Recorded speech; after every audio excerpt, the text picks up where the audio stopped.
So we're at Lowe's and we got some sheetrock and some big boards and stuff so we can fix the deck board, you know, we showed you already in a video. So we got a couple pieces of sheetrock to fix the ceiling right there too. But we just have this minivan and the sheetrock won't fit, so we brought our chainsaw, and not chainsaw, but whatever that saw is thingy over there to cut the wood. And we're in front of Lowe's doing that right now. You gotta do what you gotta do, you know what I mean? Now it'll fit in the van. Hello and welcome to our Retire Early lifestyle, where we're fixing up an old house without a pile of cash during our Retire Early lifestyle. Today we're going to talk about why people become indebted. Have you ever heard the lie that debt is good? How many times have we heard from the financial gurus that going into debt can help you reach your financial goals? They tout that debt is good because it can provide a roof over your head and a way to get to work every day. Oh, okay, so that's good debt. Good debt versus bad debt. What's the difference? Well, the first lie is some debt is good debt. There are even articles touting the differences between good debt versus bad debt. These articles are written as a way for people to justify reasons why they should buy into the debt phenomenon. The writers like to tout how going into debt to buy a home is good debt, so now people can rationalize that going into debt to purchase a home is good debt. The truth is, debt does not always improve a person's financial situation. In fact, debt can destroy a person's life, and it does. Bottom line, you're really not a free person when you allow yourself to go in debt because it robs you of your earnings and creates emotional imbalance in your life. No debt is good debt, and actually, if you ask us, Americans should be able to buy a house without the need to be in debt for decades. But the housing market inflation has just about ripped that idea out of the picture for most people. Why are homes so expensive? You won't ever hear this from anyone else, but on this channel, people need to know something other than inflation. What is the root cause of the astronomical housing prices? One reason housing market is so high is because over the years, many investors have turned buying and flipping homes into a business, and now it has become a household thing to be a real estate flipper. Do you realize the impact of buying and selling on a market, especially a market where everyone needs the product you're selling? Millions of buyers and sellers are crowding the housing market, and the big guys are in on the action too. Millions of homes are literally being bought up by some of the wealthiest in the world. Why on earth would they do this? Does this also make prices go to the moon, or at least stay buoyant? It seems the beginning of bombarding the public with the idea they could get rich buying and selling real estate got started in the early 80s with dozens of gurus and their infomercials and books on how to make millions with using none of your own money. Nowadays, every Tom, Dick, and Harry can also get on the internet and social media, and they are. They're there pumping fix and flips and wholesaling. Everyone is doing it, or so it seems. Does this help keep prices buoyant and inflated? Let us know in the comments what you think. In a free system, we should all have the unobstructed right to buy and sell. We see nothing wrong with that. But again, when only a few people are doing it is one thing, but when so many people are doing it, it becomes almost impossible to do due to the competition that does say something about the market and how it is being affected. In the 1950s and even 60s, there was very little house flipping going on, and people actually made enough money to pay off a nice home in just a few years, not 30 or 40 years. That's because house prices were not inflated like they are today. In the 1950s, home costs were between $7,000 and $10,000, and the average wage per year was $3,500 to $5,000, so people could buy a home that was just slightly over their earnings. Not bad. That home was paid off in 2 to 3 years. Today, in 2024, the average price of a home is $389,000, and the average American household wage is $75,000. Do you see the difference? This huge market inflation on housing is pushing people into debt. Today, real dumps, and I mean that, real dumps are selling for $1 million in California. No thanks, that's absurd. Unless you make $1 million a year and have some savings, buying a $350,000 home is just not feasible for most people. Thus, they run to the bank to get ahead. We didn't do that. We bought a house within our financial means and without a bank loan. We have no burden of rent or mortgage hanging over our heads. We won't go into detail too much on the second one about attitude and keeping up with the Joneses, because our viewers already know attitude is everything. It's a blessing to be able to think for yourself and not allow ourselves to follow crowds and trends. Remember, there will always be someone richer than you, and so keeping up is a lost cause and amounts to way too much effort. Relax and learn to live within your means.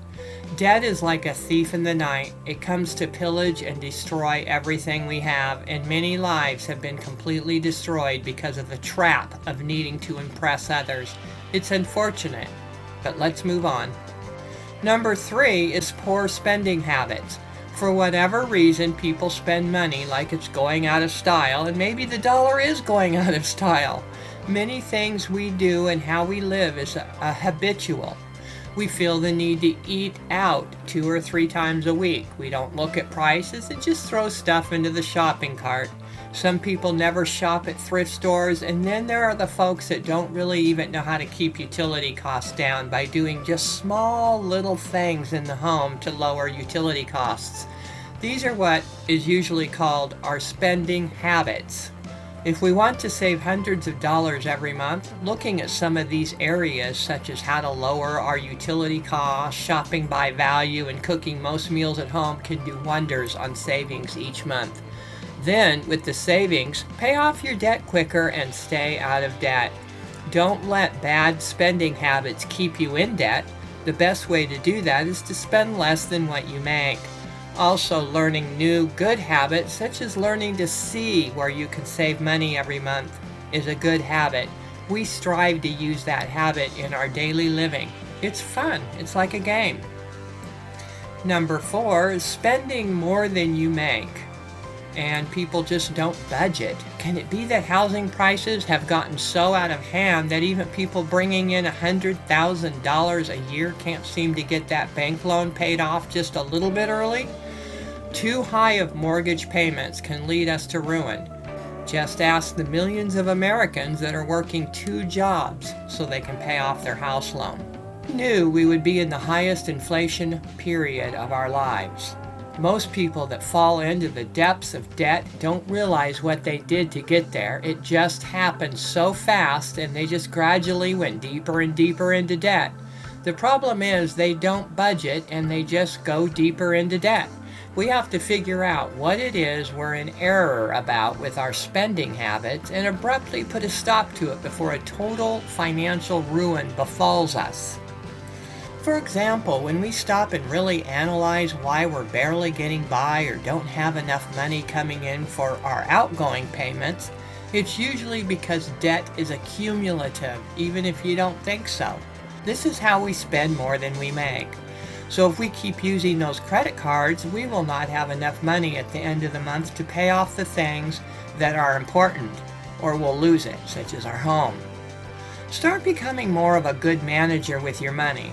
Lack of budgeting skills will put anyone into the financial ruin real fast. Firstly, start by budgeting outgoing payments with your net income, and you'll be able to see more clearly about what we're saying here. Figures don't lie, and they're going to show you what is going on with your spending versus your income. Are you too overwhelmed by the debt and can't focus on all your options available? We've talked a lot about this one just recently because emotions can terribly cloud outside of the box thinking. Sometimes we get so overwhelmed by our debt that we have a difficult time focusing on getting ahead. We're looking at all the bills and debt, and with all of the hyperinflation, we literally become too overwhelmed. We have to be careful because it can keep us from looking at all of the options available to us. The fear emotion really does keep us from being productive people. Instead of worrying, let's get to the bottom of it all. How in the world do we make ends meet? Well, we have a solution for that. Put your priorities in order. I like writing things down on paper and then pinning it somewhere where I can see it every morning. If you do this on a computer, it'll get tucked into a folder and, well, you've heard the old saying, out of sight, out of mind, right? So write these things down on paper. Make a list with two sides. Make a wants side and a needs side. Now write down your monthly budget, which is everything you spend money on in the appropriate side. For instance, we must pay off our $2,300 mortgage payment so we don't lose our home. That goes on the needs side. Keep adding all of your expenditures either on the wants or needs side. Now, total up all of the things you added to the wants side. The wants side is the things you don't really need to spend money on, at least not right now. That is your true savings. Meaning that is how much money you can actually keep in your budget every month, and you'll be surprised at the outcome. Some people may find they can save $500 a month or more. We know it's a sacrifice to give up things we want in life, but if we're in debt and too overwhelmed, that's the way to get a handle on it. Put your needs and wants list somewhere nearby so you can see it every day to remind you. It's just a temporary thing. Once you have your debt paid off, you can start adding some of your wants back into your spending budget. And by all means, only buy things that you can pay cash for once you get out of debt, or you'll be right back where you started. And our last one is about a shopaholic addiction. Some people can't help buying things on credit. They just go out and spend. For some people, spending money is an addiction, just like any addiction you're not in control of. If you were in control of your spending habits, it wouldn't be called an addiction. So the first thing a shopaholic must do is to find out what the underlying issue is that is causing them to be addicted to shopping. When did you start spending uncontrollably, and what happened around that time to trigger this deep-seated emotion? If you don't figure that part out, you'll just keep spending, okay? So there you have it, some of the biggest reasons why people go into debt and why some people remain slaves to debt throughout their entire lives. It doesn't have to be this way. If you really want out, get out. But first, pay off all of your debts by looking at all of your options and finding new options that are available to your specific circumstances and income. We hope you got something out of that today, so be blessed and bye-bye.